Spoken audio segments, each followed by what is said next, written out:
আসসালামু আলাইকুম ভিউয়ার্স। আজকে চলে এলাম গুজরাটির সার্কেল কিভাবে ড্র করতে হয় সেটা নিয়ে। তো দেখেন সেন্টার থেকে মাঝ বরাবর আমি স্ট্রেইট মানে দুইটা দাগ, দুই কর্নারে দুইটা দাগ দিয়ে নিয়েছি।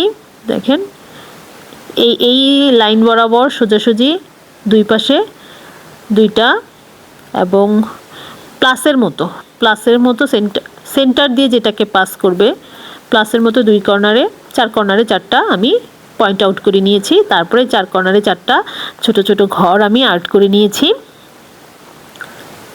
এই যে চারটা ঘর দেখতে পাচ্ছেন, যে চারটা ঘরের মধ্যে পয়েন্ট আউট করা আছে এই চারটা ঘর প্রথমে আমি আর্ট করে নিয়েছি।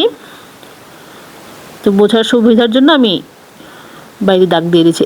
এর পরে এর দুইটার মাঝখানে দুইটা সেন্টারের দুইটা ঘরের মাঝখানে কিন্তু যেই কয়টা ঘর হবে সেটা জোড় সংখ্যা হইতে হবে। যেমন আমার এখানে হয়েছে দেখেন একটা, দুইটা, তিনটা, চারটা, পাঁচটা, ছয়টা, সাতটা এবং আটটা।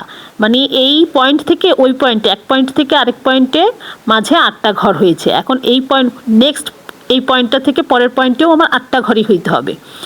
আটটা ঘরই হইতে হবে এরকম না, মানে জোড় সংখ্যা হইতে হবে। কারো যদি 6 হয় তাহলে প্রত্যেকটা দূরত্বে সেন্টার টু সেন্টারে যেতে, সেন্টার টু সেন্টারে না সরি পয়েন্ট টু পয়েন্টে যেতে মানে যে কয়টা ঘর হবে সেটা আটটাই হইতে হবে। দেখেন নেক্সটেও আমার আটটা ঘরই হয়েছে, মানে সংখ্যাগুলো জোড় হইতে হবে।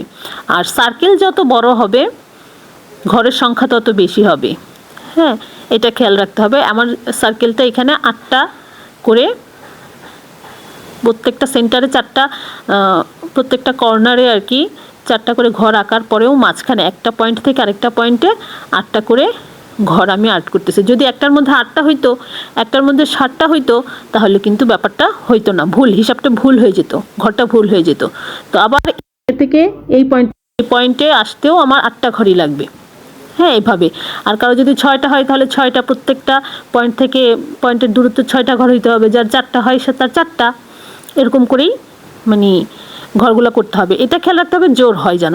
এরপরে আমি একটা ঘরের উপরে একটা মানে কর্নার করে আরেকটা করে ঘর রেখেছি এবং একটা ঘর বাদ দিলাম, তারপরের ঘরে আবার আরেকটা, আবার এই ঘর বাদ এই ঘরে করলাম, একটা ঘর বাদ দিলাম তার উপরে করে আরেকটা ঘর রাখলাম। এতে করে ইসের মতো হয়, মানে একটা ফুলের মতো দেখায় আর কি গুজরাটির ঘরটা। সিঙ্গেল প্যাটার্নও করা যায়। তো এটা সিঙ্গেল প্যাটার্নের থেকে একটু গর্জিয়াস আর কি। তো একটা ঘর, এক্ষেত্রে আমি কী করেছি, একটা ঘর বাদ দিয়েছি, তারটা উপরে একটা ঘর বাদ দিয়ে একটার উপরে ঘর রেখেছি। মানে একটা ঘর করে বাদ দিয়ে এটা খেয়াল রাখতে হবে। একটার জায়গায় যদি দুইটা ঘর বাদ হয়ে যায় সেক্ষেত্রে আবার হিসেব মিলবে না। ঘর করতে গেলে দেখবেন যে আপনি হিসেব মিলাতে পারতেছেন না।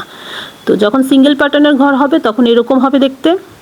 যখন আমি উপরে একটা ঘর বাদ দিয়ে আমি এই ঘরগুলো আর করবো না, জাস্ট একটা সিঙ্গেল প্যাটার্নগুলাই করব, তখন এরকম হবে দেখতে।